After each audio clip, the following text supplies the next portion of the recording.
नमस्कार, मी विजय कलमकर. कुर्ला टू वेंगुर्ला हा चित्रपट जो सर्व रसिक प्रेक्षकांच्या, मान्यवरांच्या, समीक्षकांच्या सगळ्यांच्याच प्रेमाचा विषय झाला आहे. सगळे लोक जे भरभरून लिहित आहेत, व्हॉट्सअप फॉरवर्ड करत आहेत. मी त्या चित्रपटाचा दिग्दर्शक. सर्वप्रथम तर सगळ्यांचे मनापासून आभार की तुम्ही इतकं प्रेम देताय चित्रपटाला. आणि हा व्हिडिओ बनवण्याचं एक महत्त्वाचं कारण म्हणजे आत्ता आज शुक्रवारी चित्रपट दुसऱ्या आठवड्यात प्रवेश करतो आहे. हा दुसरा आठवडा चित्रपटाच्या दृष्टीने खूप महत्त्वाचा आहे. याचं कारण म्हणजे थिएटर्स मिळताना स्ट्रगल होतं आहे, प्राईम टाईम मिळताना स्ट्रगल होतं आहे, पण तरी आम्ही टिकून आहोत केवळ तुमच्या प्रेमापायी. तुम्ही जी सोशल मीडियावरती लिहून चित्रपटाबद्दल एक बज क्रिएट केलं आहे त्याच्यामुळे. पण हा चित्रपट असाच टिकायचा असेल, जास्तीत जास्त लोकांपर्यंत हा चित्रपट पोहोचायचा असेल, अधिकाधिक लोकांनी महाराष्ट्रातल्या हा चित्रपट पाहायचा असेल तर हा आठवडा खूप महत्त्वाचा आहे. जिथे कुठे थिएटरला आत्ता सिनेमा चालू आहे, ज्या कोणत्या वेळेला चालू आहे, कदाचित तुमच्यासाठी तो कम्फर्टेबल नसेल, पण तरीसुद्धा मी विनंती करतो की थोडासा या मराठी चित्रपटासाठी त्रास घ्या.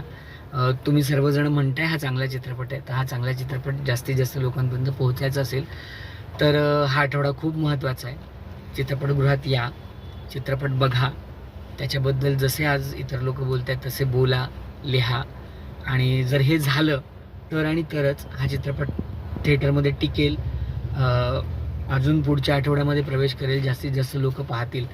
आणि कोकणाची पार्श्वभूमी जरी असली तरी तुम्हाला सर्वांना माहिती आहे की गावातल्या मुलांची लग्न होत नाही कारण सगळ्यांना शहरात यायचं आहे. हा प्रश्न फक्त कोकणापुरता मर्यादित नाही आहे, हा सर्व दूर पसरलेला प्रश्न आहे. त्यामुळे पार्श्वभूमी कोकणाची असली तरी प्रश्न प्रत्येकाच्या घरातला जवळचा विषय आहे. आणि जसं तुम्ही वाचताय की हसत खेळत धमाल करत कुटुंबासोबत बघण्यासारखा चित्रपट आहे. मी इतकी गॅरंटी देतो की जो काही त्रास हा चित्रपट बघण्यासाठी तुम्ही घ्याल, प्रवास करण्यासाठी किंवा चित्रपटगृहापर्यंत येण्यासाठी, जेव्हा तुम्ही चित्रपट थिएटरमधून बाहेर पडाल तेव्हा तुम्हाला असं वाटेल की नाही, वर्थ आहे.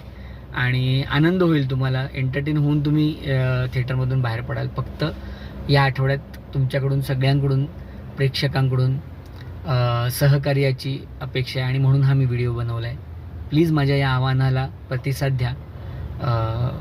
मी होपफुल आहे, मी आशादायी आहे की हा चित्रपट तुमच्या प्रतिसादामुळे टिकेल, वाढेल, मोठा होईल, जास्तीत जास्त लोकांपर्यंत पोहोचेल.